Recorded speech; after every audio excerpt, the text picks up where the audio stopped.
Hai, Assalamualaikum warahmatullahi wabarakatuh dan selamat sejahtera.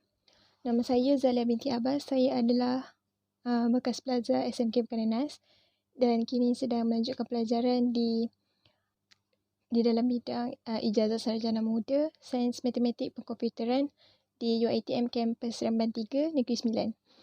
Alright, so pertama sekali saya nak ucapkan terima kasih kerana sudi menjemput saya untuk berkongsi pengalaman yang tak seberapa, dan juga saya ingin mengambil peluang ini untuk mengucapkan tahniah kepada anda semua yang telah menerima result SPM beberapa hari yang lepas.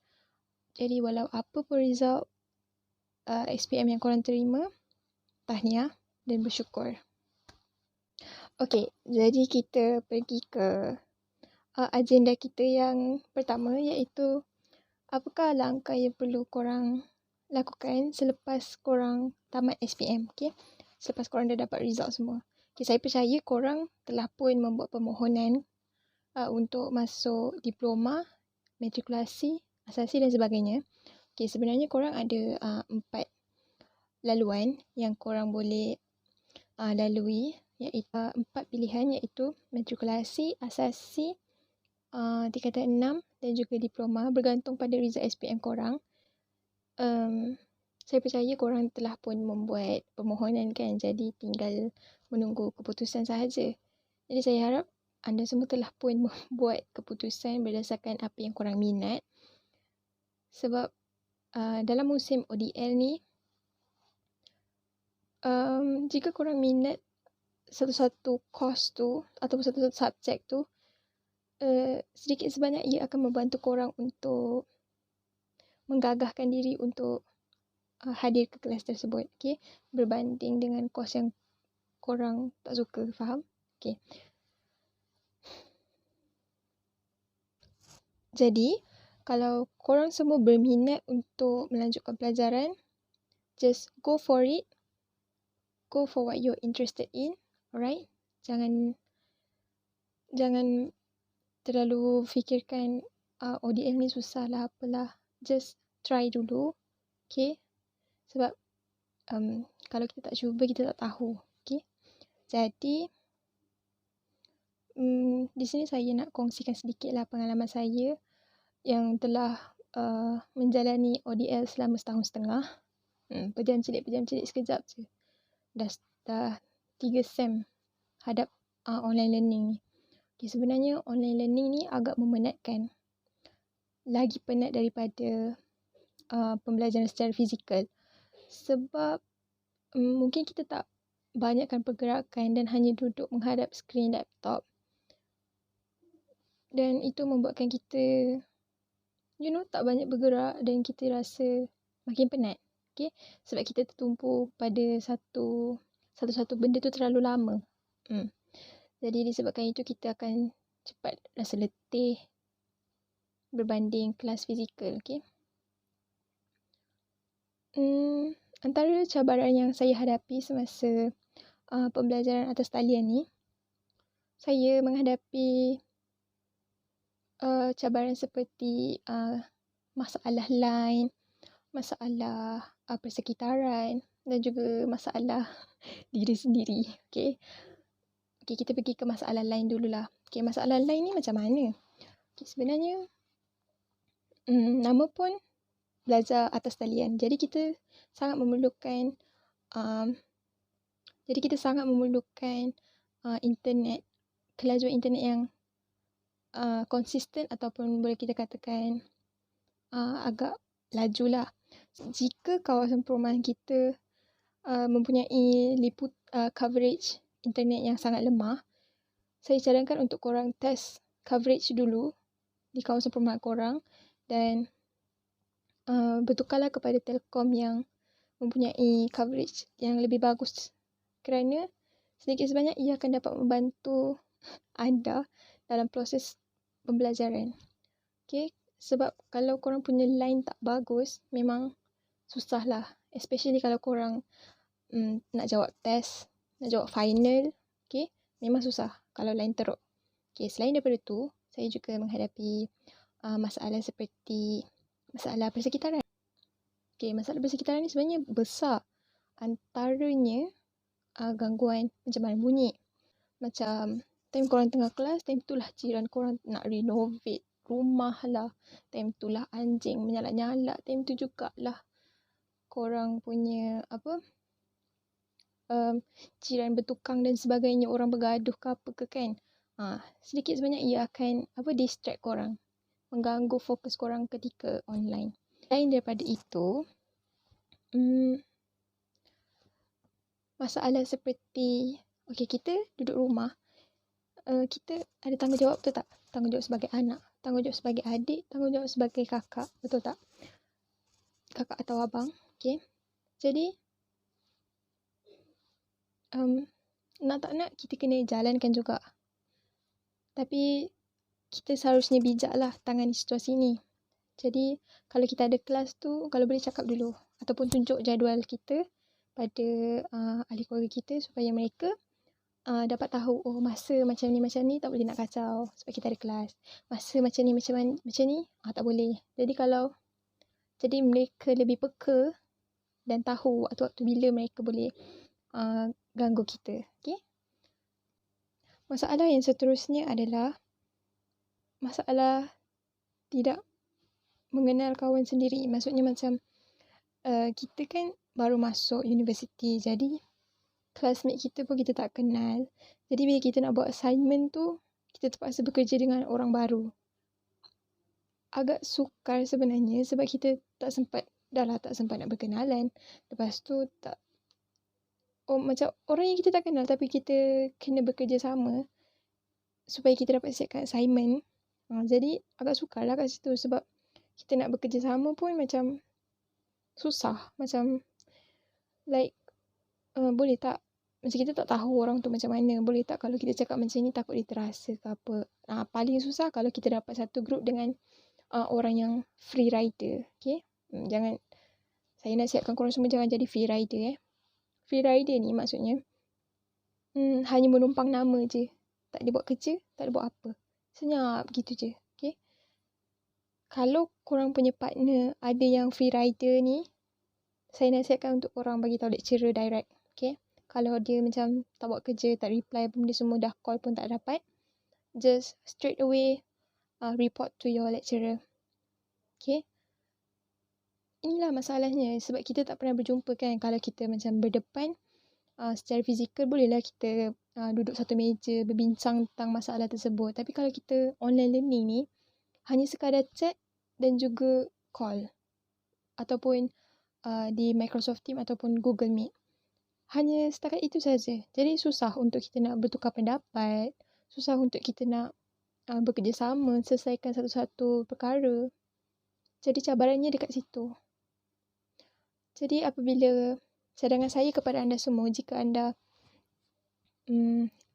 perlu berbuat kerja assignment secara berkumpulan, saya cadangkan untuk kalian stick pada satu grup tu. Maksudnya macam contohlah korang pernah bekerja dengan 5 orang ni. Okay? 5 orang ni bagus buat kerja. Elok je. So, cuba untuk stick sampai ke akhir SEM. Tengok. Sampai akhir SEM pun masih buat kerja ke? Kalau okey, teruskan berkumpulan dengan orang yang sama. Bukan apa, kita perlu menjaga markah kita. Sebab jangan disebabkan oleh orang-orang yang tak buat kerja ni, markah kita pun terabai. Okay? Jadi sangat penting ya untuk kalian pandai mencari orang untuk bekerjasama. Seterusnya, masalah yang sering kali saya hadapi adalah masalah diri sendiri. Okay? Masalah diri sendiri tu macam, kita duduk rumah. Kalau kita duduk rumah, vibe rumah dengan vibe di college sangatlah berbeza. Sebab kita kalau balik rumah, contohlah kita balik daripada sekolah kan. Kita balik daripada sekolah, dah penat-penat apa semua, mesti balik rumah nak rehat, nak tidur, mandi, nak santai-santai, betul tak? Jadi kalau kita belajar dari rumah ni, vibe tenang tu memang susah sangat kita nak buang. Sebab kita terlalu selesa dengan keadaan kita di rumah kan. Jadi agak sukar lah. Pada awalnya agak sukar untuk saya sesuaikan diri dengan pembelajaran secara atas talian ni. Jadi nasihat saya kepada anda semua yang bakal menghadapi pembelajaran secara atas talian, sediakan satu meja khas untuk korang belajar, atau kalau dah ada tu okey, bagus, nice.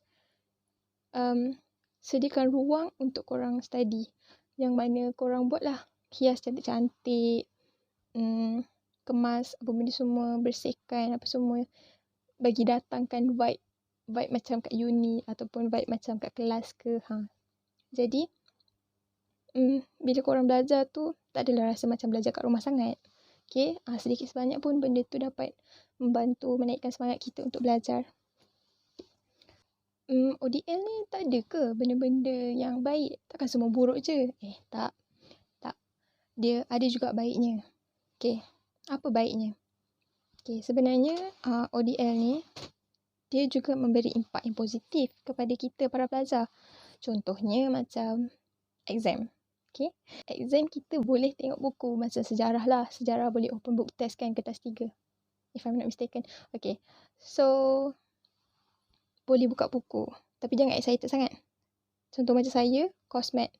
Cosmet nak tengok buku apa? Formula je kan? Jadi nak tak nak memang kena study juga. Dan dia bergantung pada lecturer sebenarnya. Ada lecturer yang bagi tengok buku, ada lecturer yang tak bagi tengok buku. Okay, apa yang saya selalu buat? Tak adalah selalu buat, baru 3 sem je. Contohlah, korang kena pandai manage masa tau. Korang perlu jawab 3 jam untuk satu kertas. Okay, jadi korang kena pulun. Korang kena jawab betul-betul 2 jam straight tu. And then masa 1 jam baki tu korang kena check semula. Time tu lah baru korang boleh buka buku check betul ke formula digunakan ni, betul ke teori yang digunakan ni, macam tu. Okay, jadi itu maksudnya open book. Bukannya korang time nak jawab tu time tu lah nak selap buku. Jangan okay. Itu memang akan buang masa dan memang takkan cukup masa untuk korang jawab final tu. Okay, jadi nasihat saya kalau korang nak open book lah secara bijak. Okay, uruskan masa dengan bijak. Okay,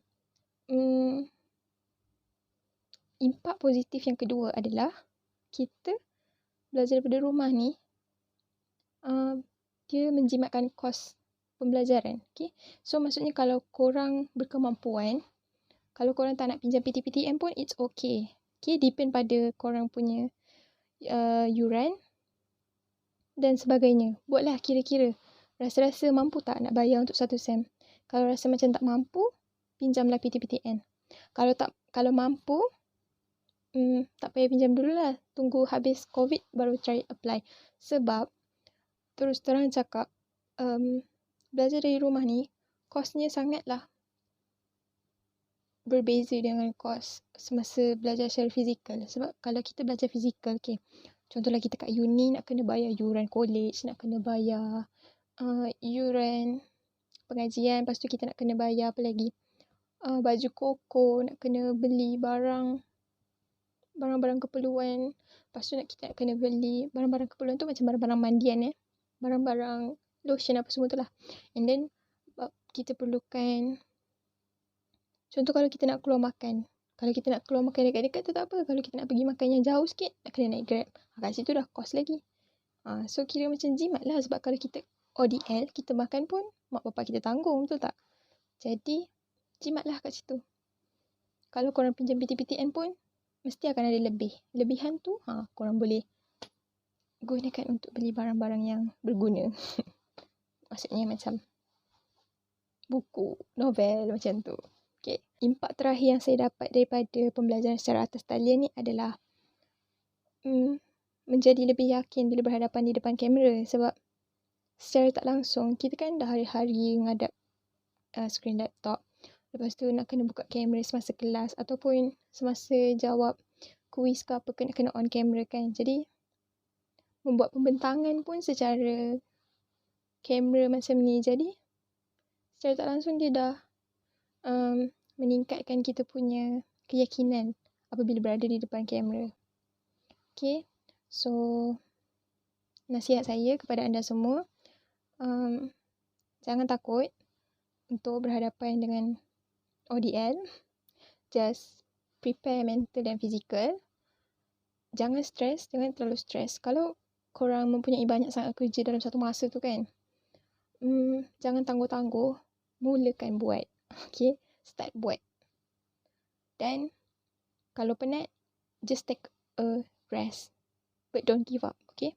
Jangan give up. Walau apa pun korang penat macam mana pun, janganlah give up. Tapi rehat, okay? Rehat sangat penting. Makan kena jaga, okay? Walaupun kita duduk kat rumah dengan masa yang fleksibel macam tu dan kelas yang pack, okay, boleh menyebabkan kita lupa untuk makan.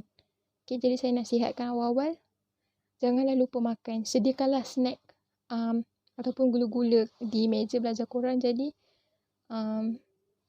bila korang terlepas waktu makan, korang boleh makan snack tu sementara nak tunggu masa makan yang seterusnya. Last but not least, I wish all the best for your next journey in whatever course you take. I hope you guys can do well and just try and never give up, okay? Thank you for having